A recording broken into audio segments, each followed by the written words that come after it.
নানা বিতর্ক আর একের পর এক অনাকাঙ্ক্ষিত ঘটনায় বিপিএলের গত আসর ছিল সমালোচনার কেন্দ্রবিন্দুতে।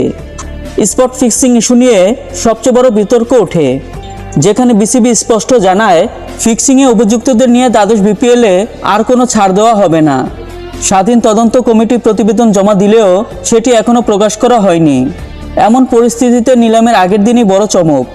বিসিবি প্রকাশ করেছে দেশীয় ক্রিকেটারদের চূড়ান্ত নিলাম তালিকা, যেখানে জায়গা হয়নি কয়েকজন আলোচিত ও অভিজ্ঞ ক্রিকেটারের।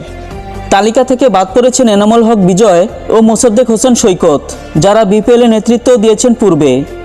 গত আসরে বিজয় খেলেছিলেন দুর্বার রাজশাহীর হয়ে, আর মোসাদ্দেক ছিলেন ঢাকা ক্যাপিটালসের দলে। কেন বাদ দেওয়া হলো সেটি এখনও জানেনি বিসিবি। এছাড়া বাদ পড়েছেন আরও কয়েকজন পরিচিত নাম: আলাউদ্দিন বাবু, মিজানুর রহমান, নিহাদুজ্জামান, সানজামুল ইসলাম, মনির হোসেন খান ও শফিউল ইসলাম।